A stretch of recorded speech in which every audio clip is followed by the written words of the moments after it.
In 1941, Disney Studios in California was in a rather bleak condition. They were deep in debt and were unable to produce profitable films.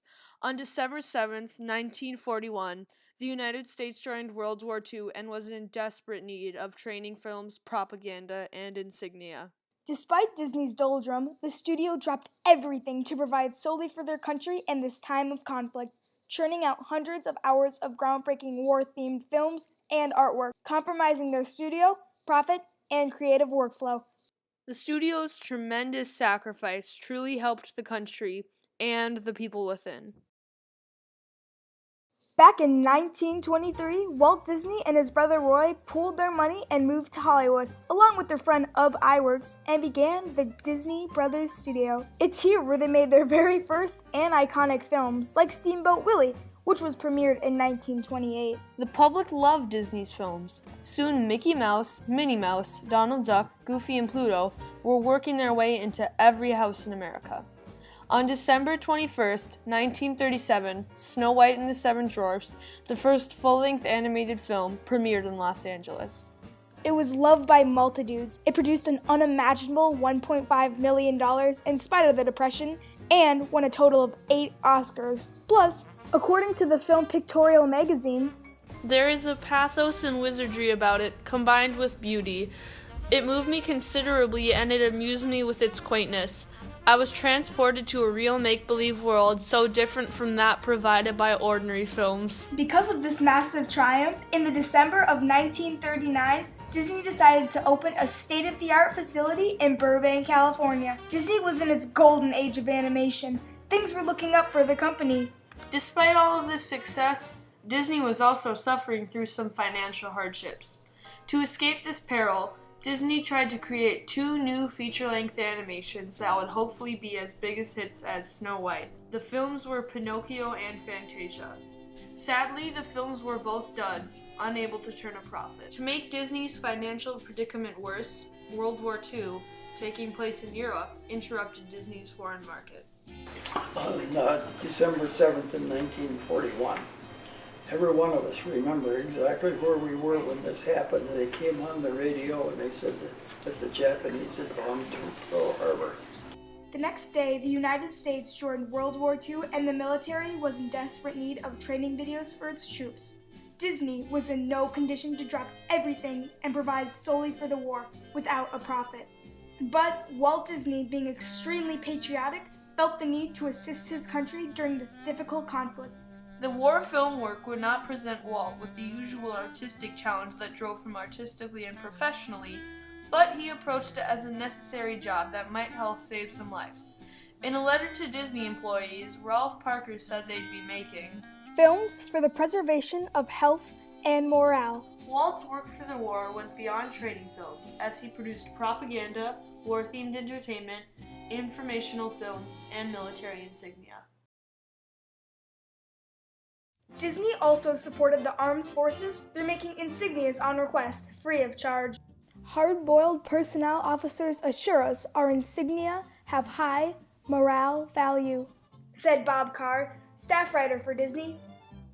The troops truly loved the insignia.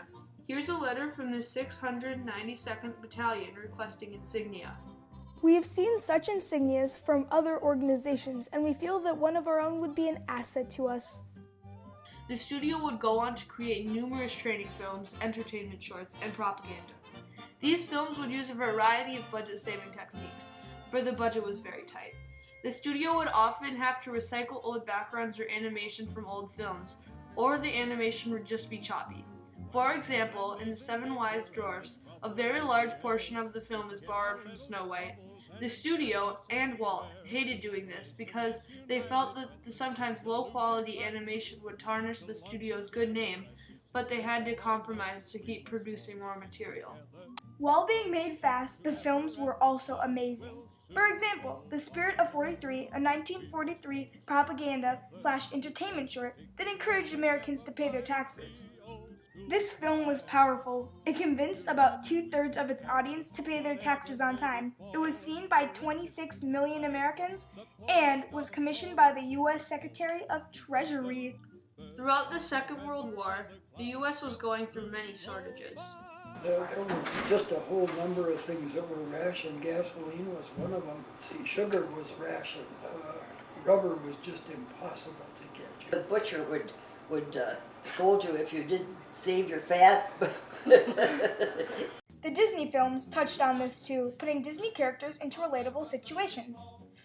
Like in Out of the Frying Pan and Into the Firing Line, Minnie and Pluto were put into a situation similar to save your waste kitchen fats to one Americans face every day, conservation of supplies. The dogs kind of got shortchanged. Another notable film produced by Disney was *De Fruher's Face*, an anti-Nazi propaganda film that was made in 1943. It won an Oscar that same year. The studio also made amazing training films. The training films were especially useful because they used animation to explain tasks with visuals that would have been impossible to produce in a demonstration. An extremely effective example of one could be Stop That Tank. It was a film made for the Canadian government. It combined live action along with animated sections to demonstrate the use of the boy's anti-tank rifle. It combined humor with teaching to keep soldiers focused and help them learn. Many training films followed this format, plainly because it was so effective. One of Disney's favorite projects that he did during the war was to produce a film called Victory Through Air Power. This propagandist pitch was, the only way to beat the Japanese is through air power. Sadly, its arguments fell through when viewed by the public.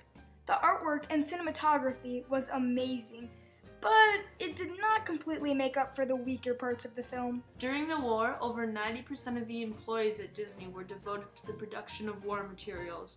The facility put out over 400,000 feet of film during the war.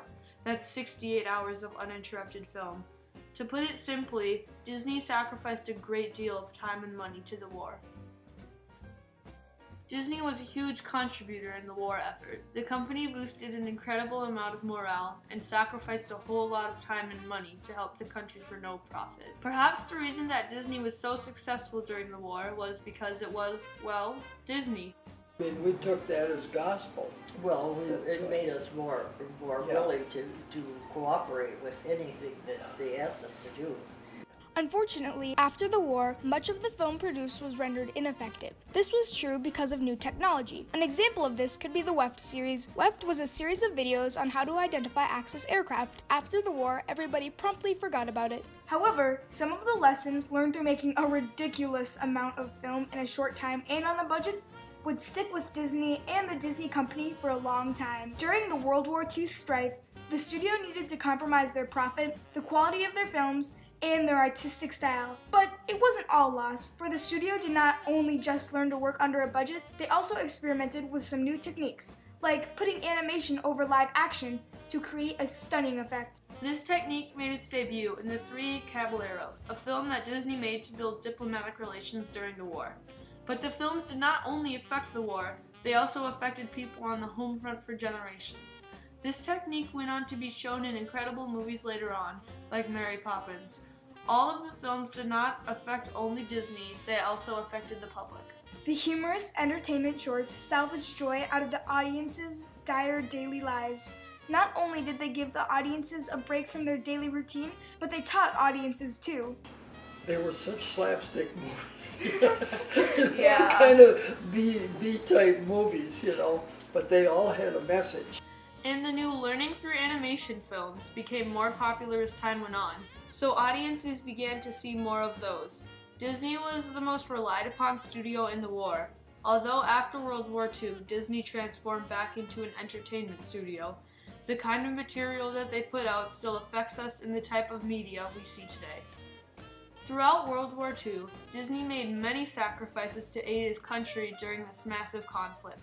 He compromised his company's workflow, his finances, his studio, and his own artistic notion to provide solely for the war. Although Disney would discontinue work for the war in the future, his tremendous contribution to the war will not soon be forgotten.